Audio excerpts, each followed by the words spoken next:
Hello, welcome to my channel, KC, that's me, Carrie Chuck, the Sledge Storyteller. And it's the Christmas season. As long as that fact applies, I'll be talking about Christmas storytelling. This time, the top 10 portrayals of Santa Claus. Now here's the rule. No portrayals of Santa. The qualifiers must function as the Santa Claus.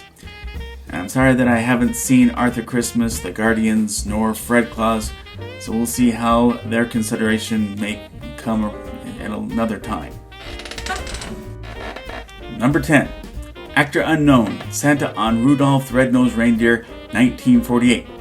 So yes, this means I'm not a huge fan of the more famous 1964 Rudolph, and I'll admit that Rudolph is much more developed there, but this is more about Santa.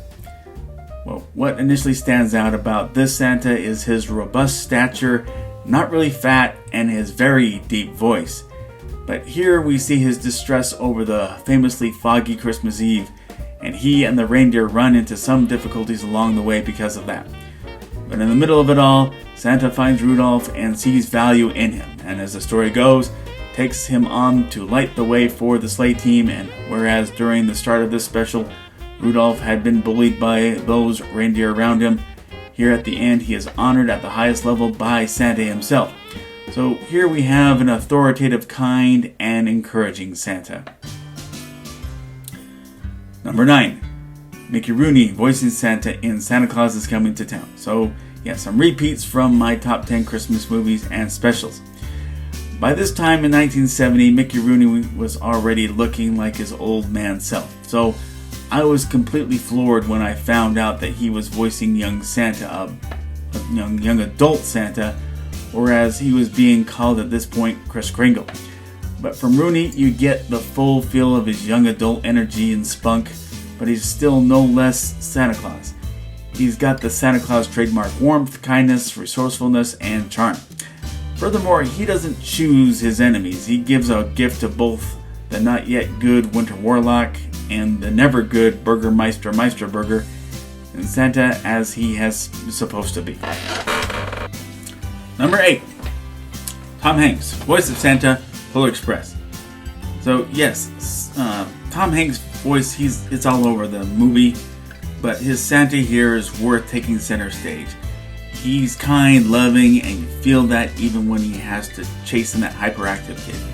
In fact, that very scene where he takes time to acknowledge each of those 4 kids, I can't help but feel like it was inspired by the similar scene in The Lion, the Witch, and the Wardrobe, as Aslan recognizes each of the kids according to their character traits. But overall, this Santa you wouldn't hesitate to talk to and tell all your wishes to. Number 7. Douglas Seal, Ernest Saves Christmas. So I did mention him in my last video of my favorite Christmas TV series episodes, and here the focus is on his Santa performance in this movie. I may be wrong, but this is the earliest movie I know of where being Santa Claus is something that gets handed down to a successor. And since then, that's become the basis for Disney's The Santa Claus. I understand that's in Arthur Christmas and several others. I can only guess that this has come into play because of the growing perception of how old Santa is becoming, going back to when his stories started coming forth. And I'm talking about Santa Claus as he came about in the US, not St. Nicholas and other medieval Christmas gift givers. Anyway, Douglas Seal plays Santa Claus arriving in sunny Florida to meet the man he sees as his worthy successor, Joe Carruthers, a children's TV host. But what you expect from Santa, here he's convincingly warm. In fact, he warms the heart of everyone he talks to. Even after landing in jail, he gets everyone on the cell block to gleefully join him in singing the 12 Days of Christmas. And he forgives the bratty teenage Harmony after she steals his toy sack and pulls out a series of toys in hopes of finding something that she would love to have. As Santa, he's irresistibly sweet, gregarious, and generous. Anybody with all that is automatically Santa. Number 6. Art Carney, The Night They Saved Christmas. So yeah, back to him. Here we have a bit of a gruff Santa. I mean, he shouts out his displeasure over the song Jingle Bells. I guess because he's heard it too long. And in Carney, we see very much a kid Santa as he lovingly interacts with the kids in the movie, readily answering their questions, and he helps them out of danger. But here he's also an adult Santa, as we get to see a very tender moment between Santa and the kid's mom that brings her to tears. And we get the full feel that he loves being Santa, and he knows what he does is more than a job. Number 5, Ed Asner, Elf. So Ed has portrayed Santa several times in various forms, but this is his standout performance. We see him in the beginning showing up at an orphanage, 100 Santa points just for that. And he unknowingly takes a stowaway orphan in the North Pole, and Papa Elf reminds us of how much of a pushover Santa is with the kids. Another indicator of the loyalty that Santa draws, it's Buddy's intolerance of a cheap imposter at Gimbel's, sitting on the throne of lies. We love how Santa shows belief in Buddy's determination to get Santa's sleigh working, and the sheer warmth where you want to join in with all the other New Yorkers and sing that Santa Claus is coming to town because you believe in this guy. Ed Asner here delivers with a perfect Santa look and a perfect Santa demeanor. Number 4, Tim Allen, the Santa Claus. Again, this movie didn't originate the Santa successor idea, yet it feels like this movie caused the idea to catch fire. To me, what makes the Santa Claus engaging is that it turns Tim Allen's Scott Calvin into Santa after he started out in some ways as a Scrooge. It's a lot of fun watching him after the Santa contract starts, where he's still being a jerk, but he finds himself inwardly embracing what Santa is supposed to be all about.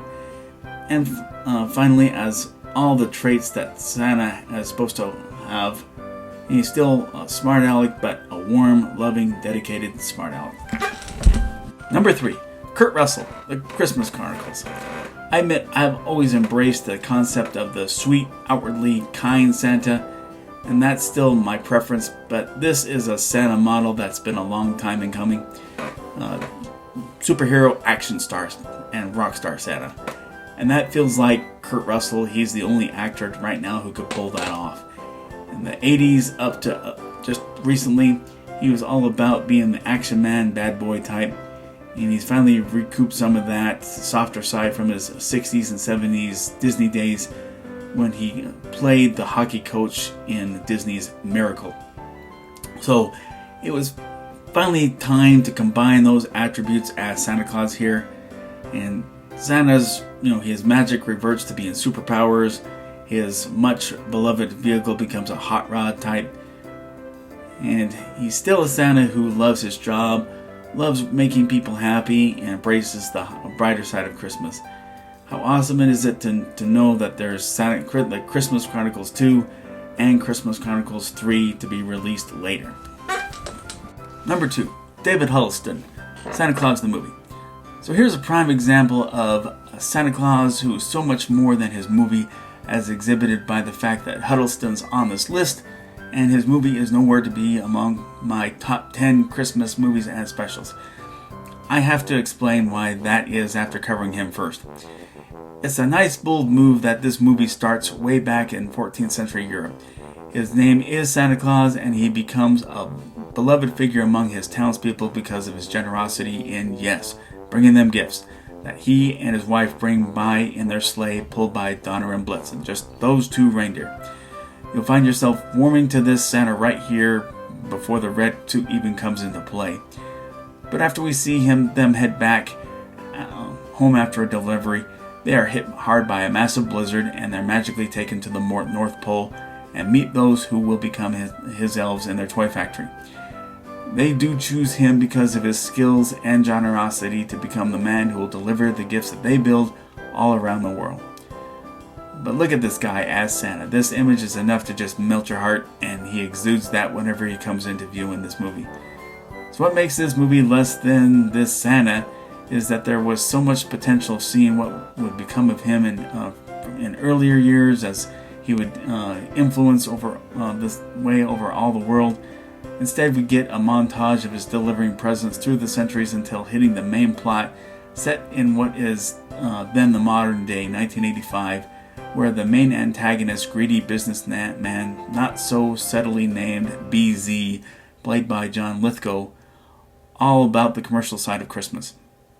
This angle of the movie is still pretty good, with heartwarming moments Santa has with children actors, but during the span of the centuries montage, there's also a funny moment where Santa hears about the story the night before Christmas and feels a little fat-shamed over the line about his little round belly shaking like a bowl full of jelly when he laughs. Of course, nothing is made over the line that his beard is white as the snow. It just feels like the wrong story was chosen in the movie, but again, Santa here, he's irresistibly sweet, and you love his hard work.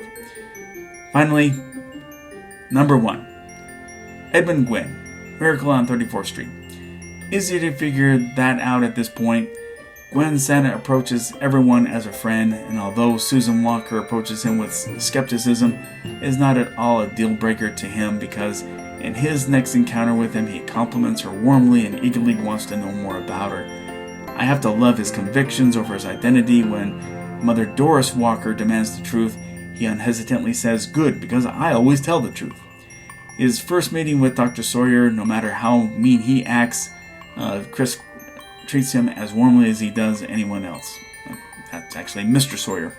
Of course, the one thing that breaks that warmth is when he learns that Mr. Sawyer has been telling the Macy's janitor Alfred things that are damaging to him, which leads to the confrontation that puts him in court. But that warm personality dominates his behavior even during the court hearings, and finally he's exonerated in such a sweet way. This is a Santa I would believe in.